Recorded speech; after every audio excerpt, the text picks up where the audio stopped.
Let's see if it's up. Yes, we are live. Hey, everybody. How you doing?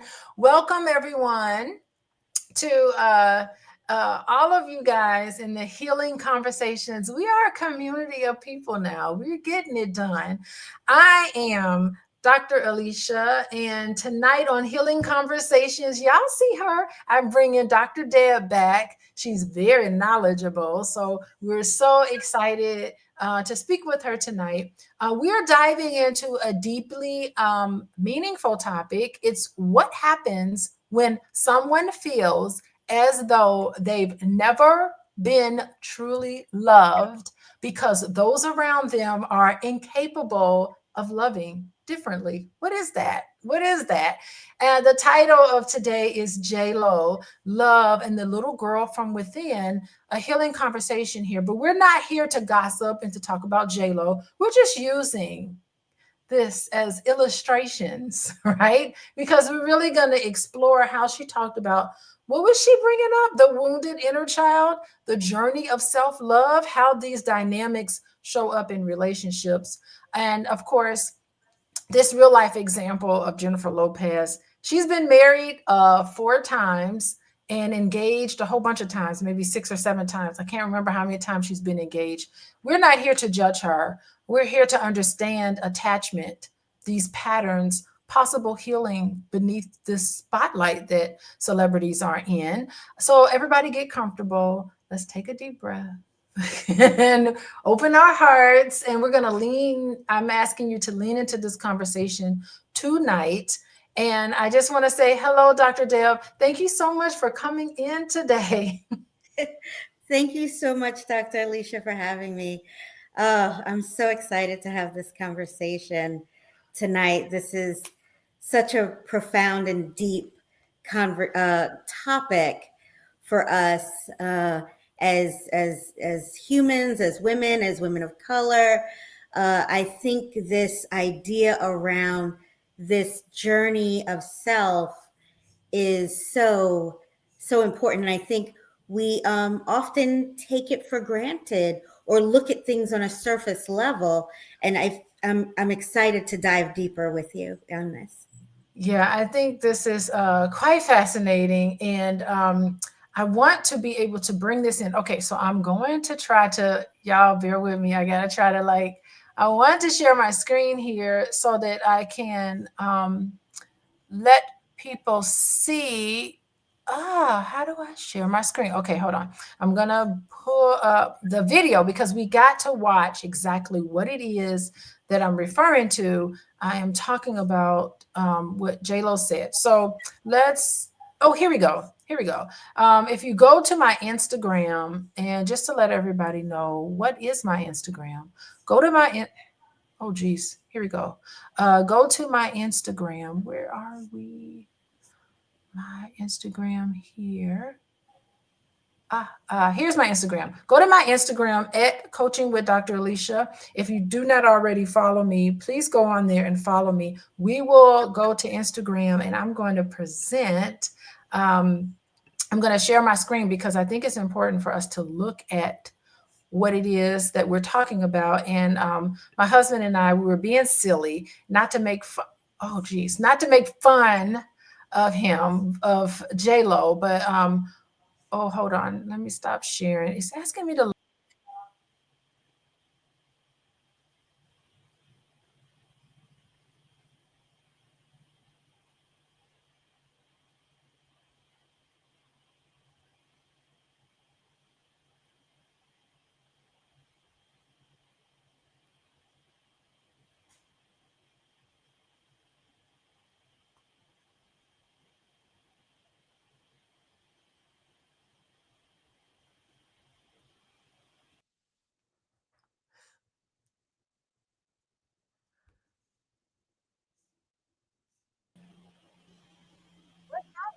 Can you hear me or see me?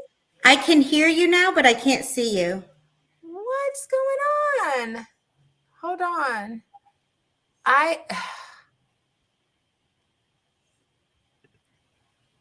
Okay, it looks like you're I do not coming back. know what is happening with the internet. Maybe I should just do my phone internet. Oh my God. You know, there was a report on the news about some serious internet disruptions today. So I don't know if you can hear me. Technology.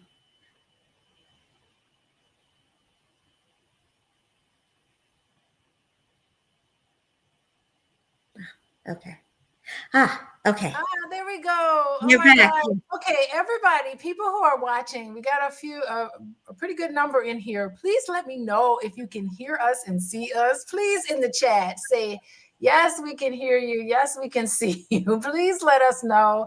It's what's going on today. We have like some very strange kind of technical difficulties that's happening, and I don't even understand why. So before we were here, I want to share my screen and have it up here, and I want to share my screen because we have to listen to what was said. So here we go. Yes, thank you, Michelle. You can see us and hear us. Bear with us. Okay, so I'm trying to share. Okay, share audio. Um, let's see. Okay, here we go. Here we go. I think we got it now. Let me know. Can you guys see this? You can see my screen. Beautiful. Okay, excellent. So I'm going to play this from my Instagram. Funny, I kind of did this with my husband and I thought it was pretty funny. But here's the audio of what she says. Let me turn my volume up. No. And do you think you really have experienced loving someone? Yes. You have? Yeah. And when you can't get that love back? What I learned, it's not that I'm not lovable, it's that they're not capable. They can't love. They don't have it in them. They They need to appreciate the little person inside of They them. have They little need to to love give. them. Yeah. You've been in a relationship with And they gave me what they had. right, but They it's not gave me enough. all of it. Every time. But it's this much. All A the little bit. rings, all the things I could ever want. Right. They tried to give me the houses, the rings, the marriage, all of it. But They didn't love you. they didn't. And didn't know you. And I didn't love myself. Right. It's tough. This is some journey, right? It is. And you know, I was thinking about your music. Most of your songs are about love. They really are. They're all about love. Do you think you've truly been loved? Okay. No. And do you think you really Hold have on. experienced Okay, loving still someone? up Yes. here. Okay. You have. Yeah. So And when you can't get that love, there we go. Okay, so that was a snippet of that interview, Dr. Deb. And Yeah. we're not here to demonize anybody. It is a journey. It's a journey of self-discovery. But she is talking about how she never quite really felt loved. And I can't even imagine what that feels like to be in a relationship with somebody and just feel like you're unloved, like that person doesn't love you. What is your reaction to what you heard Jennifer Lopez say? Well, it was like about a minute and a half clip, but it was so many layers in Yes. that very quick exchange with her and Howard around her awareness that she feels that she's never received love, right? That she's given love, but she doesn't feel that she had received it. And so it's a couple of things there, right? It made me wonder a little bit about, well, what's her attachment style, right? Mm-hmm. And what was her level of comfort with her own vulnerability, right? Because with different attachment styles, you have um, you have this challenge sometimes with longing for someone to love you, but at the same time you're pushing them away, right? So there's this this kind of dichotomy that's happening there, right? And do you mind if I kind of talk a little bit more about the types of attachment style? No, I think that would be great for all of us to hear, and and this is really good because you're talking about this vulnerability. How are you going to connect with somebody and love someone, have them love you if you're not vulnerable? connection requires vulnerability. And what is this push pull that's happening? We got we got a comment here that says, who would marry someone who doesn't feel someone doesn't love them? Like, right, like that's a really poignant question to ask. What happens when someone gets close to you and there's this push pull for many people? And I want you to get into this. Feeling someone close to you could be very disorienting for a lot of people who have attachment issues. So go ahead, Dr. D'Angelo, you have the stage. Explain this for us. So, so this is a super oversimplified version, but I think it tries to make it clear when I talk with clients about understanding attachment styles, right? And so there are 4, right? There's secure attachment, and then there are 3 different kinds of insecure attachments, right? And the first one, secure attachment, looks like this.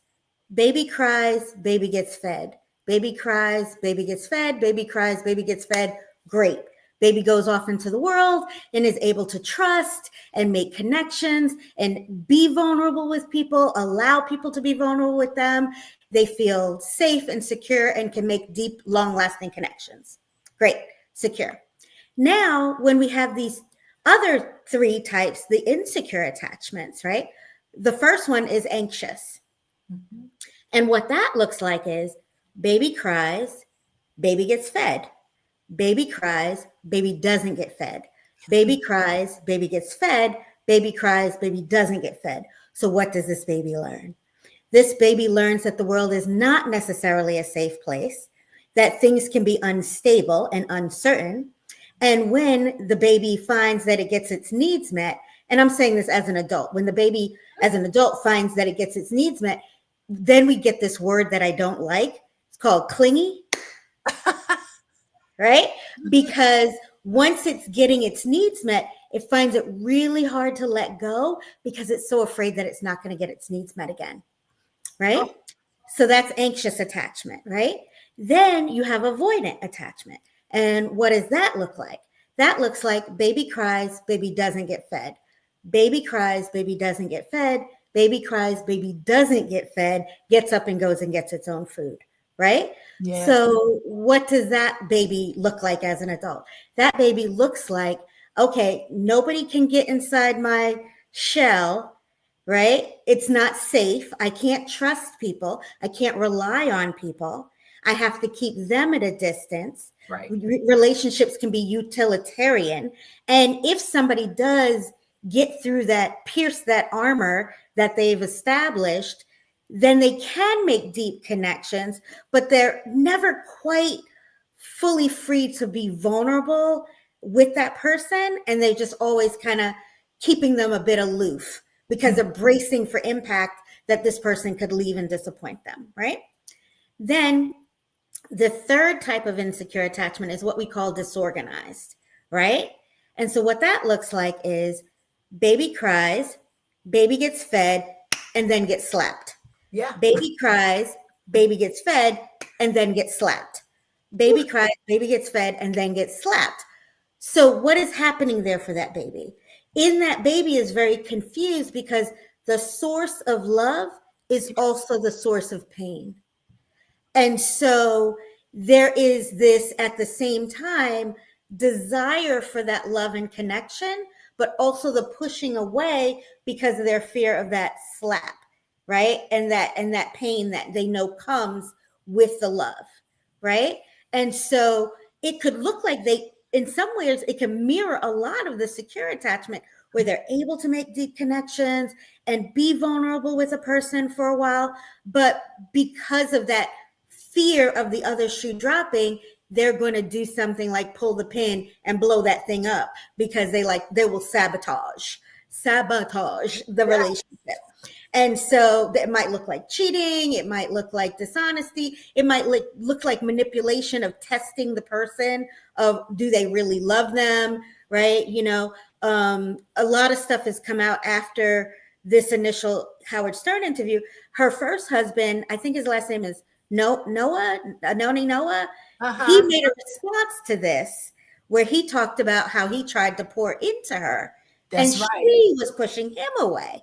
So I can't, obviously we cannot diagnose people we haven't worked with, but That's these are true. just general overviews of attachment styles. Yeah, and the thing is that what that disorganized attachment style says, I am frightened just by the sense of somebody being close to me. And then when you do get it, you as an adult, it almost like it just this is impossible. Like I am unworthy of all of these things. And I did see the first husband, ex-husband, who said she cheated on me. It's just like, what are you talking about? I gave her everything. But on some level, Jennifer Lopez must be going to therapy because for her to say the inner child, Yes. nobody walks around talking about the little person inside of me. So this tells us that she's throwing out terms that she must have heard before in a therapeutic setting. Yeah, it clearly, I feel like there was clearly evidence that Yeah. she's doing her personal work with this, She's, because even her acknowledgement yes. that at the time when she was in those relationships, that she didn't love herself, Woo. right?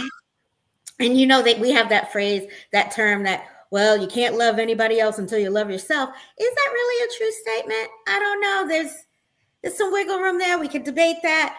But the idea of love and self-love, and they are not, they're interconnected, Yeah. but they are not one and the same.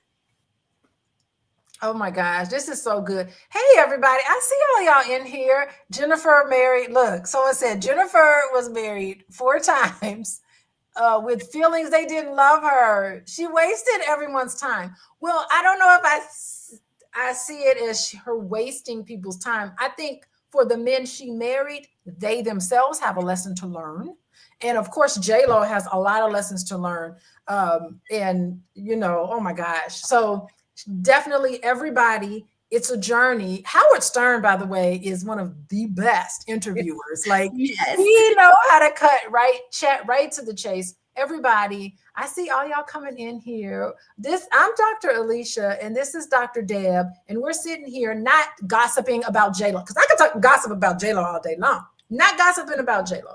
We're talking about the little girl within. We're talking about wounds that we carry with us. And just to let everybody know, I'm on Instagram and TikTok. You can follow me there. I try to put information out there about healthy relationships and all the sorts there. And then also, if you are interested in working with me, I'm going to go and find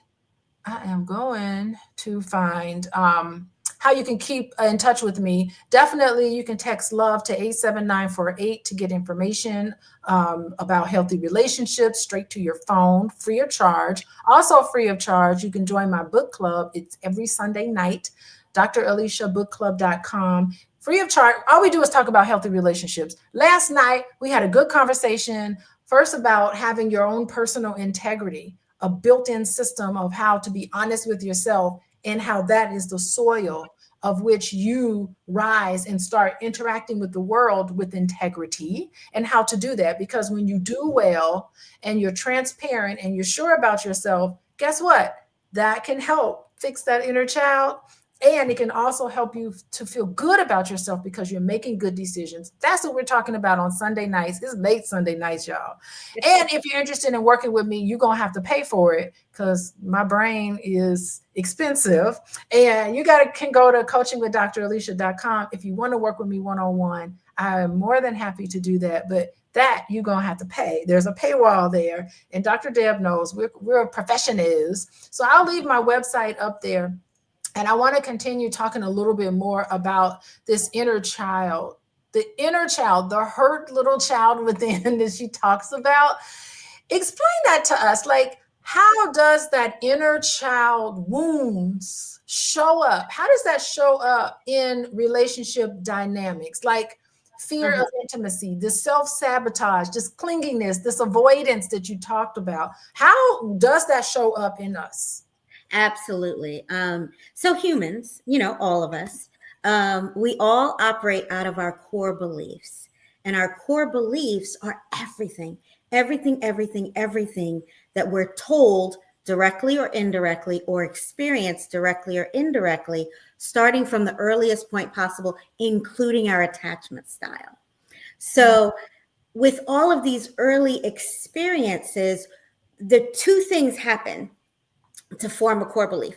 The things that we are exposed to by the big people that are around us, parents, caregivers, those sorts of things, but also what the small human makes meaning of those things, right? So combined is how that core belief is formed, right? So if and it's not about intent, it's about impact, because we don't have control over how the small human makes meaning of it, right? So if somebody is told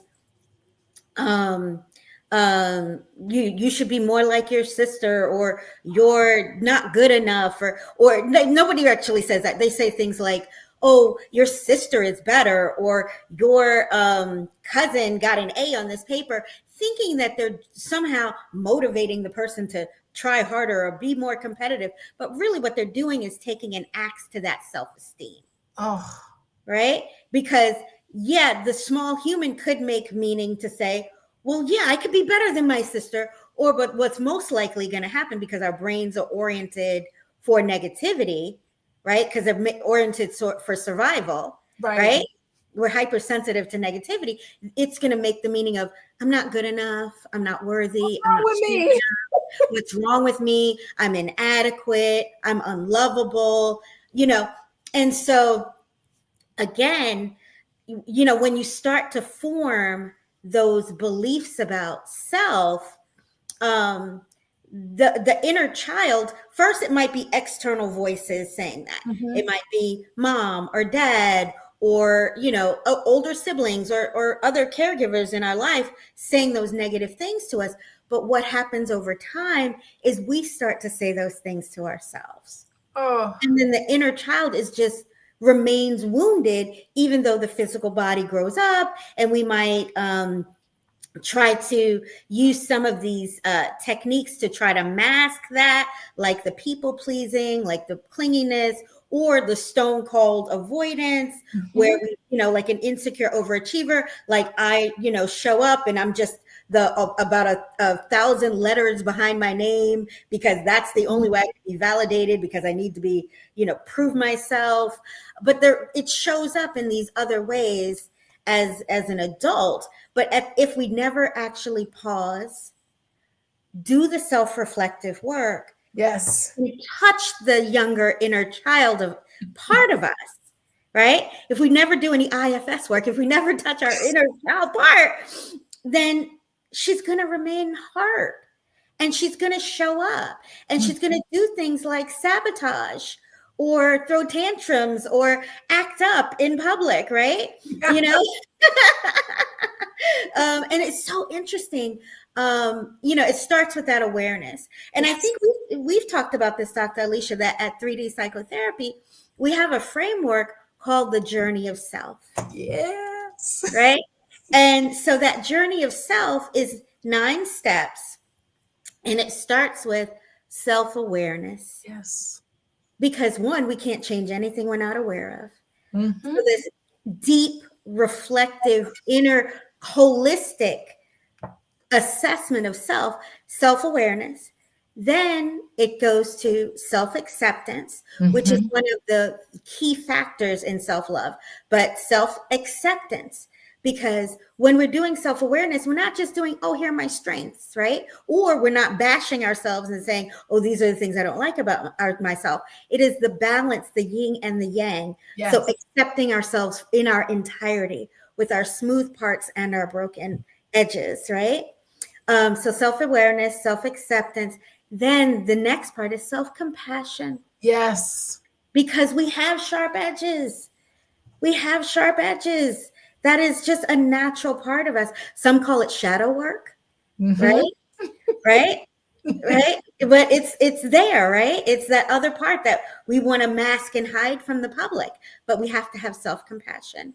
And then is self-forgiveness. Oh, Because when we have those sharp edges, Dr. Alicia, guess what? Sometimes they cut people, yes. right? And that might look like infidelity. That might look Yes. like other sorts of harmful behaviors to people we care about. But yeah, those sharp edges cut. And so we have to forgive ourselves. We have to. And then all of those roll into self-worth, right? Because once I'm aware of who I am, I accept it, I've been gentle with myself, and I've let some stuff go, then I'm feeling worthy, right? And that's the self-worth. And then we kind of go to a little bit of an external with this journey. And the next one is self-competence. Getting to know myself as, what am I good at? What can I do? What are my skill sets, right? And then so getting to know that self-competence, and that rolls into self-confidence. So now I know what I'm good at, and I feel really strong in my confidence of being able to do that, right? And then that rolls into self-esteem. Yes. Right? And then all of these factors rolling into each other, the self-acceptance, self-compassion, self-esteem, all of this rolls into self-love. It absolutely does. And I will tell you, you have to have all of those things in order to give that to someone else. Like you have to be compassionate to yourself. How are you going to show it to other people? And it, when I hear, and I'm online more than I normally want to, but I see the comments. I see so much lack of self-love because I can see how comments are in people respond to things. I could see you don't have compassion for yourself because I'm not seeing it displayed in how you are interacting and what you're saying to other people. You're not even capable of forgiveness because you're not even forgiving yourself.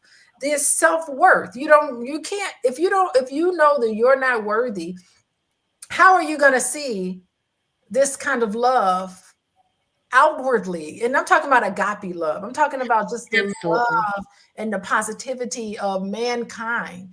How are you going to transcend the human flesh to know that there's a higher power that you can even connect to on a level where it's not dogmatic?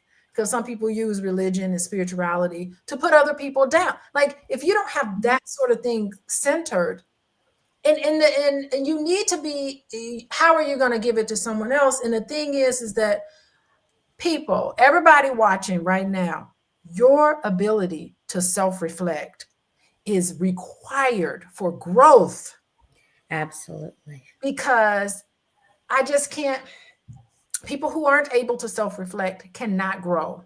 They don't even know that the words they're saying, what impact it has on other people. Sometimes they don't even care. And I think where I am in my professionally, I am starting to see when people are able to self-reflect, then they start caring about how do you look to other people? How do other people see you? And when you start thinking about that, that's where the empathy piece comes in. It's so hard. There are some people who walk around who've never in their whole life ever experienced somebody being empathetic to them. Yeah. Yeah. It is the saddest thing. And I've been working with a lot of clients and a lot of people to try to establish this. And we're talking about healthy relationships. And I remember saying, has anyone ever treated you this way? And I'm like, I've never experienced this before. And it is the saddest thing. I'm like, let's just sit there with that. Let's sit with this. What do you think about the fact that no one has ever treated you this way? It's a really sad thing. And I always wonder, we don't know much about Jennifer Lopez's background, but guess what? We don't have to know anything about it. We can tell what it is based on what she's saying and what she does. We already know what it is. And most people can't recall, what their attachment was early on. Most people I blocked all of that out. They don't even remember, Dr. Deb. But exactly. No, because it shows up here in the present. It shows in the present. That happened here will show up here in the present. And even the little bit, like the other clip that she was when she was talking to Howard, and because he was asking her about, how does she feel about not being the center of attention? And Oh, she said, well, I can fall back. I had to learn how to do that because my mother always had to be the center of attention, and I woo. had to fall back. So it's very interesting. We get a glimmer there Yeah. of what that dynamic was like in terms of, well, what messaging did that provide her little girl? Oh, For her inner little girl, not her daughter, but her inner little girl, when mom is like, right, you know. And so yeah, we have no idea what that small version of her created meaning there for herself. Dr. Deb, this is so cool. Everybody, y'all give a good round of applause to Dr. Deb. No, she's still here. She's not leaving just yet. But we're talking about Jennifer Lopez, and we're not gossiping about her. We're not shaming her. We're not criticizing her. We love the fact that she came out brave enough. By the way, celebrities, hats off to all celebrities, because it is so hard having all your business out there. In a Yeah. relationship, not in a relationship, it's all tabloid news. So we would just want to give some compassion to celebrities. And by the way, I just want to say, just because you make a lot of money doesn't mean that you don't have a heart. Like, celebrities are people just like everybody. So we're using this as an illustration because she was brave enough to start articulating. It lets us know that she is self-reflecting and she's articulating the little girl within. And so we're having a healing conversation about this. And have been talking about attachment. If y'all missed it, go back and watch the beginning here. We had a little technical difficulties. I apologize for that, but we're here. We're live. What happened today? Something happened with technology. I woke up this morning, Dr. Deb, and I couldn't even log into my university computer. I thought, oh Lord, is the university? Yeah, I couldn't log into I couldn't log into anything this morning. So something odd is happening with technology. Anyway, Mm-hmm. I want to welcome everybody here. I'm talking to Dr. Deb, and we've been talking about attachment styles.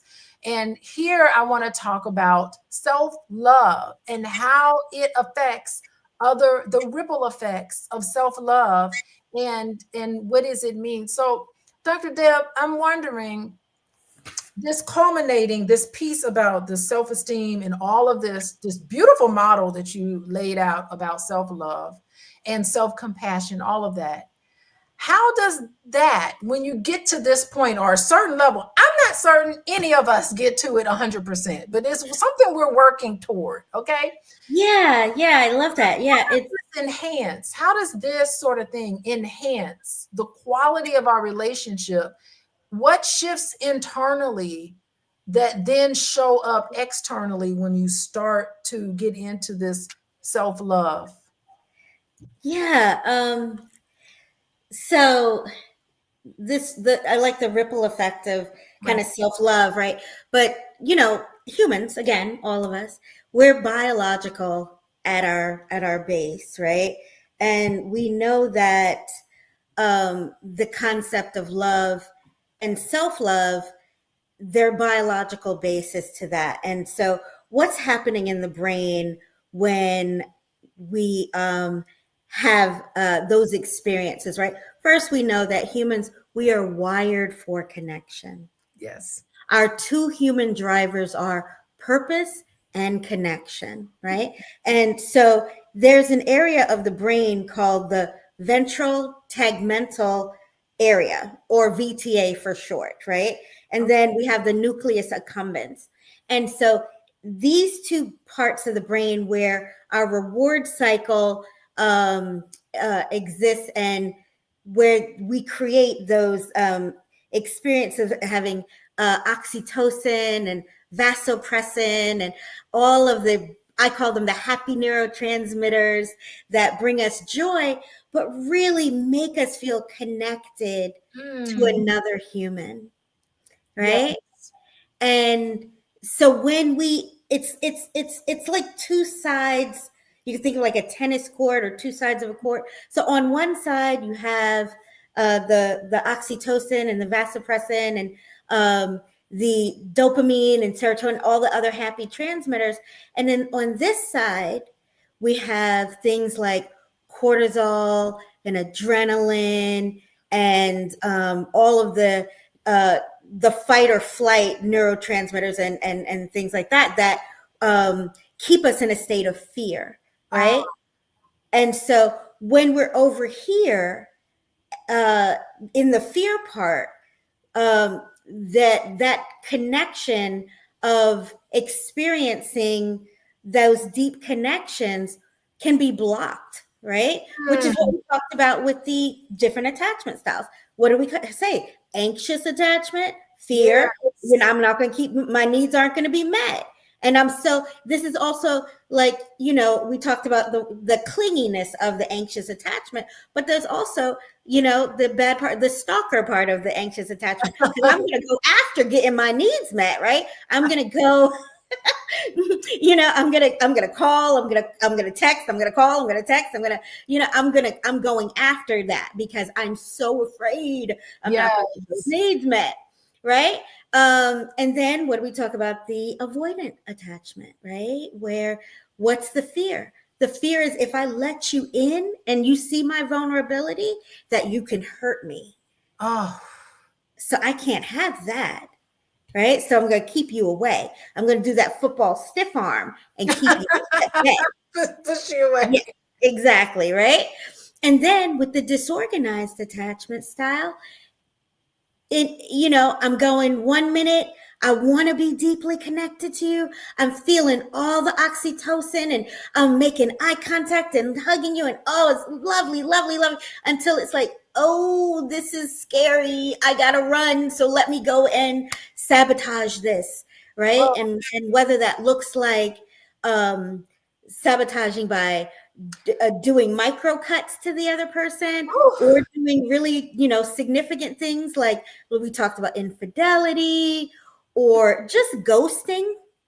I think ghosting is probably the number one thing for the disorganized attachment person. Oh, They, it's overwhelming. It's and what I love about what you're describing is that all of this is protecting yourself, the little person. Oh yes. my gosh. I just, you know, I want everybody to think about what Dr. Deb is saying because it's deep. Because all of you all who feel, some of us are in relationships with people and you can see them when they get triggered. Mm-hmm. And when you get triggered, you're saying and you're doing all of these things. I want all of us, the next time we are having a conversation with our loved ones, with our children, with anybody, and you start to see that, I want you to be able to form some kind of compassion for that because that is absolutely frightening. And then maybe there's a way where you can not react to people who are being triggered and pushing you away and just come out and say, look, I know you love me. There's no need to push me away. I know you're frightened right now. I'm going to give you space. Or it could be, I can see that you're frightened right now. Why don't you come here and I'll hug you? Like hugging people, like all of Mm. us with secure attachments, even when we don't have secure attachments, I think we need to start seeing each other with the lens that you are talking about right now. If we all start observing each other's behavior with this attachment lens, there's no reason to take all of this stuff personally. Absolutely. It is not you, it is the brain going backwards in time. Because we haven't talked about triggers, but people can get triggered and they're not operating from a place of current situations. Their mind and their body is going back. And if we can see that, if we can respond with that level of compassion, now it's not your job to be somebody's therapist. Don't be therapizing people. But if we start to see the world like that, all of these little children walking around wounded, if we start to see the world in this way, Yes. it'd be Yes. so great. Like, what do you be like? I guess I'm trying to move to solutions because we're coming at the top of the hour. And I don't know about y'all, I'm on Eastern time. Ooh, Lord, it's like late for me. But what is it? Some solutions. I'm saying let's respond with the compassion with boundaries because we ain't gonna let nobody be cussing me out and calling me names and stuff like that. But what is the best thing to do when you are interacting with someone such as Jennifer Lopez, who appears to be absolutely somebody who's afraid of closeness, but wants it really bad? How Yeah. do you respond to somebody like that? I think you hit the nail on the head, Dr. Okay. Alicia. I think it has to start with compassion, Yeah. right? I think compassion followed by curiosity, right? In lack of judgment. So the things that we cannot do is take stuff personal, right? We can't take anything personal. We've got to stay in a space of self compassion and then be curious. Hey, I'm noticing a shift in your energy. Can you tell me a little bit about what's going on with you right now? Yeah. Right? Instead of assuming that the shift in energy is something I did and Right. go to, oh my God, what did I do? Did I upset you? Are you okay? That, with an anxious attachment style or the avoidant attachment style of, oh, your energy shifted? I'm out. Yeah. It's just exit left because they were quick to go. And so yeah, that compassion followed with and coupled with curiosity, I think that might be the cure. I think that if we can see our person for who they are Yeah. and not from a judgmental place, then I think that's a great place to start. Beautiful. Okay, so suppose we're the one that's all triggery. Oh my goodness. Suppose I'm putting myself in the shoes of Jennifer Lopez. She, by the way, come on, y'all. She beautiful. She's talented. Her body is T, according to my children. T, that's what they say. Everything is T. Her body is T. She's beautiful. She's talented. She's smart. Come Mm-hmm. on. She's smart. She's funny. All those beautiful things. She could definitely get the men to come to her. Even Mm-hmm. she dated Puff Daddy, which a lot to say for that. But anyway, we can't judge people on these things. But you're in the shoes of someone like this who we see. I mean, she talked about every single song she ever wrote is all about love. So it is on her mind constantly. She's passionate. She's drawn to it. She needs it. Mm-hmm. She's talking about my love don't cost a thing. Okay. Yeah. What would you say to some of us, even some of y'all in the chat? I see y'all in the chat. I see y'all in there. I'm reading the conversation. I'm reading the comments there. What would you say to us, all of us who feel deep down inside we really need somebody to love us, but sometimes it's frightening? What would you say to us? Well, I think that we have to start with that self-awareness, right? Right? That awareness and acceptance. Okay. The awareness that we want that connection because one, we're human and we're wired for it. But when we have that desire for it, we have to have that self-reflection to recognize if the fear, if that liar and a thief anxiety starts to show up and tell us lies that we're unworthy or this person's untrustworthy or whatever lies it's trying to tell us to keep us isolated and disconnected from others. But we have to be aware of that. And then we have to have that compassion, the self-compassion. Just like we'd have compassion for somebody else, we've got to have that compassion for ourselves. And then that curiosity. Okay, body, I feel I'm activated. What's happening for me here? What are you trying to tell me, inner me or little me? Or, what are you trying to tell me? And then we can self-soothe it. It's okay. You're safe. This is not a threat. We're okay. The thing that you're reacting to is not now. That was then. We're not there. We're here. And we can ground and we can give ourselves all the love and self-soothing and self-compassion. And then hopefully be able to regulate our emotions so that we can allow ourselves to have that vulnerability that's necessary for deep connection. Oh my gosh. I love this regulating emotions. So important. And the self-reflection is I just can't I mean, it really is the demarcation between mental health and someone who just is not connected, the anxiousness.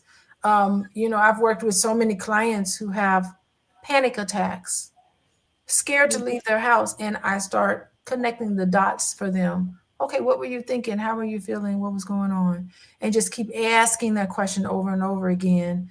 And I tell you, it's beautiful to see these people. I left my house and I went to the grocery store and I wasn't afraid because of taking these steps. So what Dr. Deb is talking about is spot on, y'all. And you know, and I think the sad part about what a lot of people do, if you're not able to self-reflect, what do people do? Okay, everybody in the chat, what does the red pill community? Y'all know the red pill incels taking over people's minds and body. What do? They take problems in their relationships and they blame it on feminism. They Mm-hmm. don't internalize. Instead, every problem that's going on in their life is externalized. Something wrong with these modern relationships. Something wrong with externalizing it on these women nowadays. These women don't understand how to, and you don't understand how to, and you can't do this and you can't do that because it's too painful to be able to work on yourself. Demonizing an entire people. Come on, who is this? Ronnie, I see you in the comments. You giving some good comments, by the way. She said, I was being demonized by my family, neighbors, people I don't even know. That's toxic. Externalizing all of your issues. You are in control of who and what you choose to see. Everybody programs you. You can program yourself. Mm-hmm. To be able to say, what is happening that I'm the common denominator? Clearly, Jennifer Lopez can do it, so y'all can do it. And when you're ready to deal with that, you can contact me at coachingwithdralicia.com. Or suppose you don't have the money, suppose it's like, you know, jobs are unstable. You can come to let's see, Dr. Alicia Book Club. It's free. We meet Sunday nights. I have people put their relationship questions in the Q&A and I answer them. But I have to say, it's not therapy. This ain't therapy. But if you're really looking for therapy, go to coachingwithdralicia.com. And also, Deb, what's your information? Because we got to give out your information too. How do we Okay. get a hold of Deb? Parting words. And how do we get a hold of you? How do we get a hold of? Oh, there it is. Yeah, so they can follow us on Instagram at the 3D Psychotherapy. They can schedule, if they're in Georgia and they're looking for individual or couples therapy. And we do adult dyad therapy, which is two adults looking to reconcile their relationship. So we have a trend now where friends, are having conflicts and they want to come to therapy to work on their friendship relationship, or it could be an adult parent and adult child, that sort of thing. But 3D Psychotherapy, the number 3, letter D, psychotherapy.com is our website. And parting words, Dr. Alicia, thank you so much. I enjoy coming on here and talking with you. You have such an awesome perspective on healthy relationships and helping people learn to love themselves and love others. And this has just been such a wonderful conversation. And I've just enjoyed it, from the neurobiological aspect to the very practical aspect of what can we do to make sure that we are honoring our humanness of having that connection and purpose with our people who we love. Yes, thank you, Dr. Deb. And I see you, Ronnie. Ronnie's talking about she is talking about Jesus. I love religion. I think religion can be a beautiful, hopeful thing, and spirituality is definitely wonderful. Jesus shows mercy. Yeah, Jesus lives in us. And so the God power in us wants us to be healed and wants us to be safe and wants us to be loved, because Jesus is love. Thank you, Ronnie. I love her comments here. He or she, I don't know. He or she. Okay, was y'all taking notes? I was taking notes. Let me quiz y'all. First of all, this is in no order because I'm writing it on this crazy piece of paper. We are all wired for attachment. Do y'all know this? Don't feel like you got to be, I don't trust anybody, so I'm going to cut everybody off and be alone. You're not wired for that. We are wired for attachment.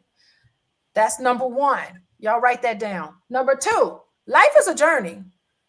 Don't be judging people on how many times they've been married. At least they tried. At least they tried to put their heart out there. Hats off to Jennifer Lopez.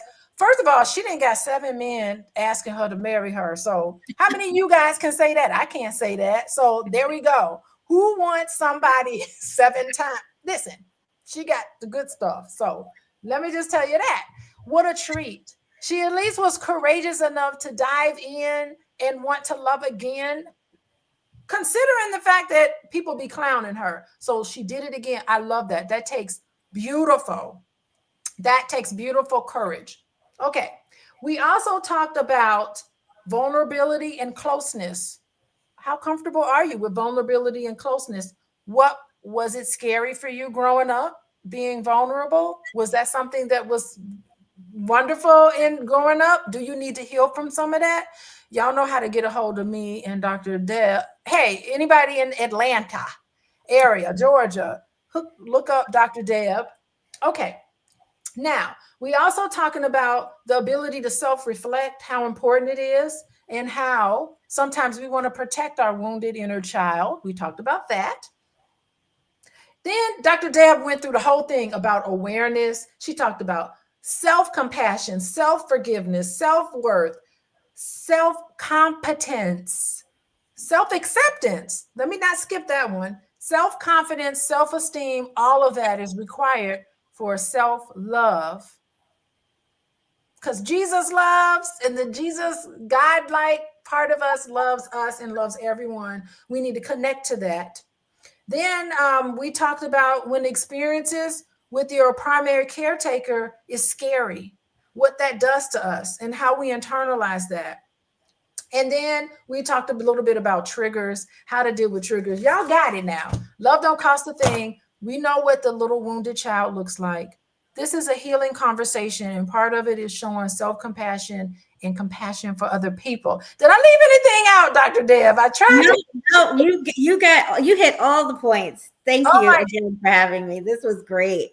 I've oh my. truly enjoyed it. I always love hanging out with you. This is so good. Let me tell you, I don't get to hang out with other therapists enough. And this is the problem. So thank you, Dr. Deb, to you for sharing your wisdom tonight. And thank you, everybody in your beautiful community. I love everybody in the comments. I love you guys. I have compassion for all of you.